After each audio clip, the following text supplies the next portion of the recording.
अरे हिंदू है पर अपना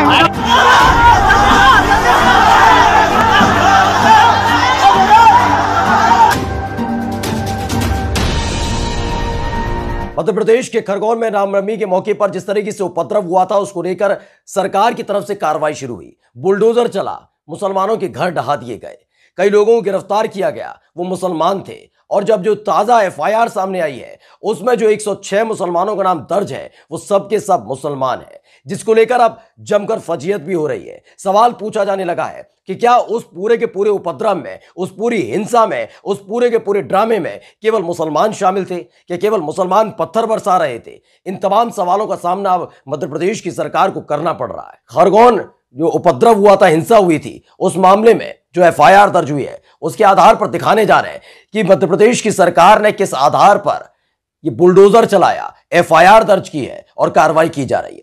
दरअसल मिल्लत टाइम्स ने बाकायदा एक रिपोर्ट छापी है। उस रिपोर्ट में एक एक ब्यौरा दिया है खरगोन हिंसा से जुड़ा हुआ। उन्होंने लिखा है कि खरगोन पुलिस की 106 आरोपियों की लिस्ट में सभी मुसलमान हैं। यानी खरगोन की पुलिस ने जो इस पूरे के पूरे उपद्रव में जो तमाशा हुआ था उसको लेकर जो एफआईआर दर्ज की उसमें एक भी हिंदू का नाम नहीं है, सिर्फ मुसलमान है। बात हिंदू मुसलमान की नहीं है, जो दंगाई है उसे जेल जाना चाहिए। लेकिन जो हम वीडियो दिखाएंगे उन वीडियो के आधार पर क्या कभी पुलिस ने यह सोचा कि इनको भी गिरफ्तार कर लेना चाहिए? नहीं, सिर्फ मुसलमानों को गिरफ्तार किया गया। बस यहीं से निकलती है बात जो लगातार फजीयत करा रही है खरगोन पुलिस की भी। दरअसल अब आगे जो लिखा है उसमें लिखा है कि मध्य प्रदेश के खरगोन में हुई हिंसा को लेकर पुलिस ने एक सूची जारी की है। हैरान करने वाली बात यह है कि इस लिस्ट में 106 नाम है और वो सभी मुसलमानों के, यानी एक भी दूसरे पक्ष का नहीं है, यानी हिंदुओं की तरफ से किसी का नाम नहीं है। यानी वहां जो पथराव हो रहा था, वहां जो हिंसा हो रही थी, वहां पर प्रिश नाम का जो शख्स मार दिया गया, वो तमाम चीजें मुसलमानों के द्वारा की गई, हिंदुओं की तरफ से कुछ किया ही नहीं गया। और बाकायदा जो लिस्ट जारी की है उस लिस्ट को एक बार हम दिखा भी देते हैं, जल्दी आपको पढ़ाएंगे क्योंकि वीडियो का टाइम कम होता है, लेकिन उसमें आपको एक झलक दिखाएंगे तो आप समझ सकते हैं, तेज रफ्तार से पढ़िएगा। उसमें आप पढ़ सकते हैं कि किस तरीके से खरगोन में उपद्रव के बाद कई फरियादियों ने कोतवाली में घटना के वाकये के प्रकरण पंजीकृत कराया और उसके आधार पर विवेचना के बाद फरार आरोपियों की तलाश की गई। फरार आरोपियों में शेरू खां पिता हबीब खां जाति मुसलमान, रज्जब पिता कालू मुसलमान, अशरफ खान पिता जुबैर खान, नौसाद पिता जुबैर मुसलमान, रमजान मुसलमान कहलाएगा, दिलावर ये भी मुसलमान, अयूब खां मुसलमान, रमजान मुसलमान, आशिफ पिता फिरोज खां ये भी मुसलमान, मोइन, आबिद, ये तमाम लोगों के नाम जिक्र है।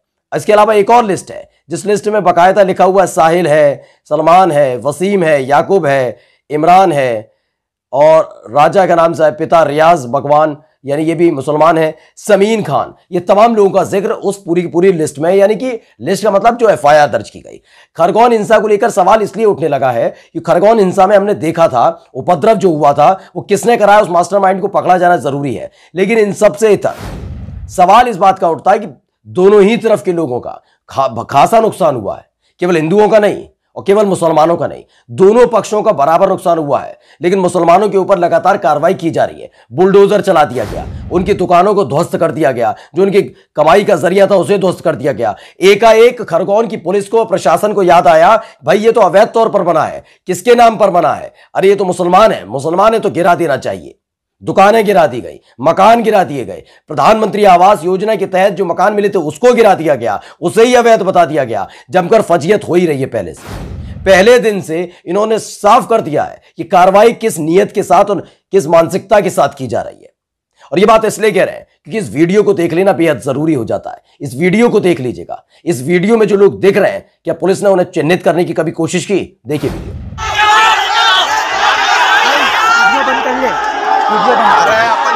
अरे हिंदू है पर अपना हिंदू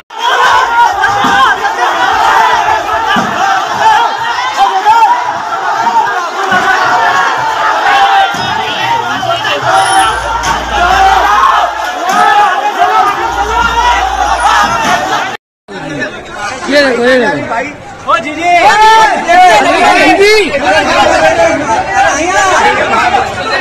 और भाई जी दरअसल हम वीडियो का जिक्र इसलिए भी कर रहे हैं क्योंकि वीडियो के आधार पर कई लोगों को चिन्हित किया गया, उनकी शिनाख्त की गई, उन्हें पहचाना गया और उसके बाद उन पर कार्रवाई की गई। जो हत्थे चढ़े उन्हें गिरफ्तार किया गया और उसके बाद उनके पीछे उनका घर तोड़ दिया गया, यह कहकर यह अवैध तौर पर बना हुआ था। वो कागज दिखाएं कुछ करें कोई मतलब नहीं, दुकानें भी तोड़ी जाएंगी और मकान भी तोड़े जाएंगे। ये तमाम चीजें लगातार की जा रही हैं, डंके की चोट पर की जा रही है। लेकिन इस वीडियो में जो शख्स नजर आया, जो पीछे उधर मुंह करके लगातार पथराव कर रहे थे, क्या इन लोगों की शिनाख्त की गई? वीडियो में आपने सुना भी, शुरुआत में ये शख्स कहता हुआ नजर आता है कि मेरा कैमरा बंद करो, तो वो कहता है कैमरा बंद मत कराइए, मैं तो हिंदू हूं। तो कह रहे हिंदू हो तो कुछ भी बंद करिए। इससे आप समझ सकते हैं कि किस पक्ष की तरफ से भी लगातार पथराव किया जा रहा था, लगातार जवाब दिया जा रहा था, लगातार तोड़फोड़ की जा रही थी, तमाम चीजें की जा रही थी। लेकिन पुलिस ने किन के नाम एफआईआर दर्ज की? सिर्फ मुसलमानों के खिलाफ। सोचिए, एक हिंसा में जो उपद्रव हो रहा था, इस पूरे उपद्रव में मुसलमानों ने मुसलमान की हत्या कर दी। ये इनका कहना है। इब्रीश के हत्यारे कहां हैं? कौन है वो लोग? क्या उनके नाम कभी एफआईआर दर्ज करने की सोची गई? क्या उनकी शिनाख्त करने की कोशिश की गई? एक और ट्वीट पढ़कर हम आपको सुनवा देते हैं, क्योंकि इस पूरी हिंसा के दौरान एक शख्स की हत्या हुई थी, उसका नाम है इब्रीश। ये शाहिल रजवी लिखते हैं, खरगोन दंगे में पहली मौत की पुष्टि हो चुकी है। यह मौत इब्रीस खान की है, जिन्हें बहुसंख्यक समुदाय के लोगों ने मौत के घाट उतार दिया था। इब्रीस 10 अप्रैल से ही गायब थे।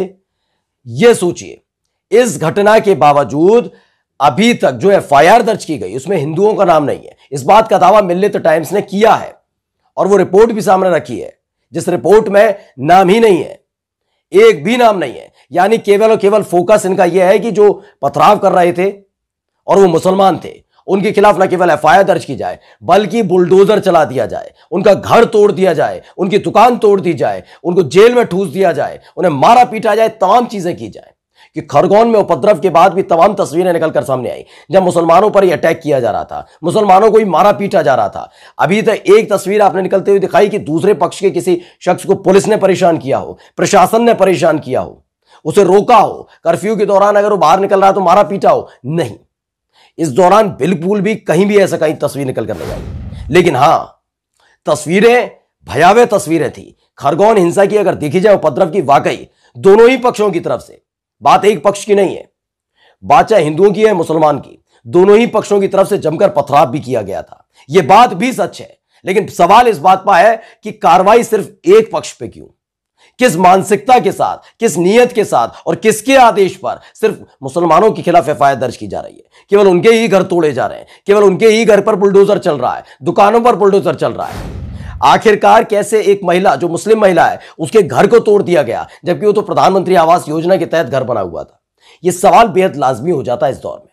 यह दौर में इसलिए हो जाता है क्योंकि जब कार्रवाई करने वाले की नीयत में ही खोट आ जाए, वो ही हिंदू मुसलमान देके कार्रवाई करने लगे, तो वाकई सवाल उठना लाजमी हो जाता है। मिल्लत टाइम्स की रिपोर्ट बताने के लिए काफी है कि खरगोन में जो उपद्रव हुआ उसके सूत्रधार कौन है। यह बताने के लिए काफी है कि खरगोन में जो अब कार्रवाई हो रही है वो किस आधार पर हो रही है। ये तमाम चीजें समझना बेहद जरूरी हो जाता है, क्योंकि इब्रीस के हत्यारे अब भी खुलेआम घूमते हैं। पुलिस ने अभी तक एफआईआर के नाम पर कुछ नहीं किया है, किसी एक शख्स का नाम दर्ज नहीं कर पाए। यानी इनके हिसाब से इन्हीं उपद्रवियों में से किसी ने, यानी मुसलमानों को तो उपद्रवी आतंकवादी कहते ही हैं, इनमें से ही इब्रीस को किसी ने मार दिया होगा। और अगर नहीं मारा तो अब तक किसी भी एक हिंदू के खिलाफ एफआईआर दर्ज क्यों नहीं हुई? क्या उधर से पथराव नहीं हुआ? क्या उधर से बदतमीजियां नहीं की गई? ये तमाम चीजें दोनों तरफ से की गई, तो कार्रवाई भी तो बराबर होनी चाहिए।